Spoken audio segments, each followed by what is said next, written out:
নমস্কার বন্ধুরা, সর্বাণীর হেসেলে সবাইকে স্বাগত।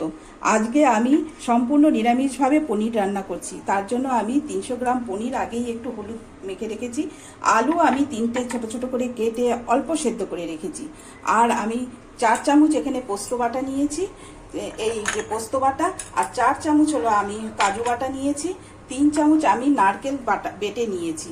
আর অল্প আমি পরিমাণ মতো শুকনো লঙ্কার গুঁড়ো নিয়েছি। টেস্ট অনুযায়ী নুন চিনি নিয়েছি। আমি হালকা রাখবো বলে রান্নাটা আজকে হাফ চামচ হলুদের গুঁড়ো নিয়েছি। আর ফোড়নে আমি দেবো একটা তেজপাতা, 2টো এলাচ আর 3টে টুকরো দারচিনি।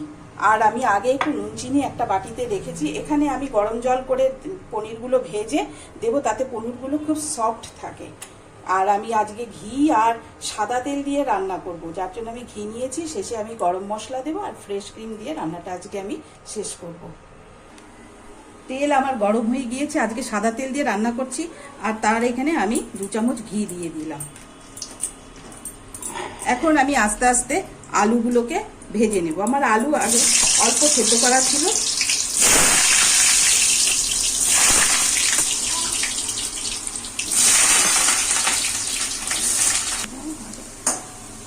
আলু আমার ভাজা হয়ে গিয়েছে।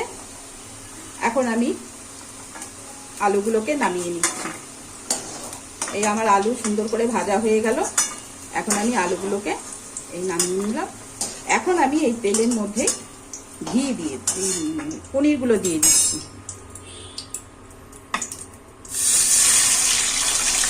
খুব হালকা ভাজবো পনিরগুলো।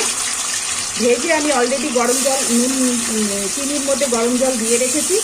পনির ভেজে এই গরম জলের মধ্যে দিয়ে দেবো, তাতে পনির সফট থাকে।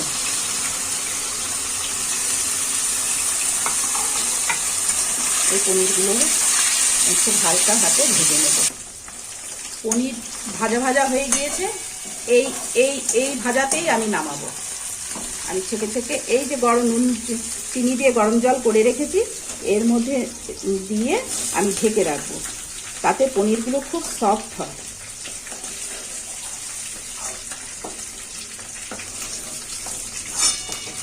এই আমি নামালাম। এখন আমি এটা ঢেকে রাখবো। সম্বার দিলাম, তেজপাতা, গোটা গরম মশলা সম্বার দিয়ে নেড়ে চেড়ে নেব। এখন একে একে কাজু বাটা,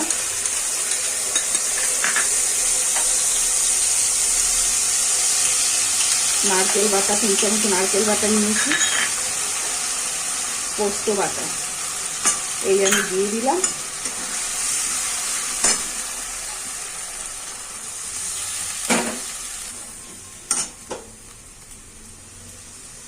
এই আমি হাফ চামচ হলুদ দিয়েছিলাম, আজকে হলুদ খুব কম দেব, হলুদটা দিয়ে দিলাম। সেই সাথে আমি নুন চিনিটাও দিয়ে দিলাম। আমি এখানে অল্প নুন চিনি দিলাম। আমি এই জলটা দেব, এখানেও আমার নুন চিনি দেওয়া আছে। এখানে লঙ্কার গুঁড়োটা দিয়ে দিলাম, দিয়ে এখন এটা কষবে। মশলাটা আমার কষা হয়ে গিয়েছে। আমি এই আলুগুলোকে দিয়ে আরেকটু কষিয়ে নিই। ভাজা আলুগুলোকে দিয়ে দিলাম। রংটা খুব সুন্দর এসছে।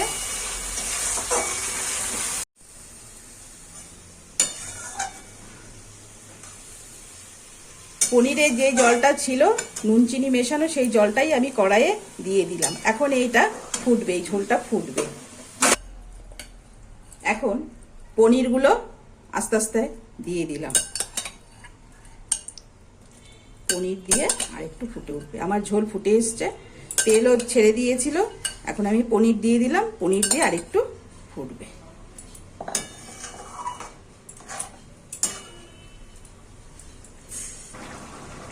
ঝোল টকবক করে ফুটছে, আর একটু পরেই আমি নামিয়ে নিচ্ছি। সুন্দর রং এসছে, সেদ্ধ হয়ে গিয়েছে, আলুগুলো সেদ্ধ হয়ে গিয়েছে, পনির হয়ে গিয়েছে। এখন আমি গরম মশলার গুঁড়োটা উপর দিয়ে ছিটিয়ে দিচ্ছি। এখন আমি নামিয়ে নেব। এখন নামিয়ে নিচ্ছি, আস্তে আস্তে করে নামিয়ে নিচ্ছি। এই হলো নিরামিষ পনিরের ডালনা। করে খেয়েও ভালো লাগবে। এখন আমি একটু ঠান্ডা হলে ক্রিমটা দিয়ে দেব। অল্প ঠান্ডা হলে ক্রিমটা আমি দিয়ে দিচ্ছি। পনির মোটামুটি ঠান্ডা হয়ে গেল। এখন আমি ক্রিমটা উপর দিয়ে ছিটিয়ে দিচ্ছি। এই হলো পনির, নিরামিষ পনির।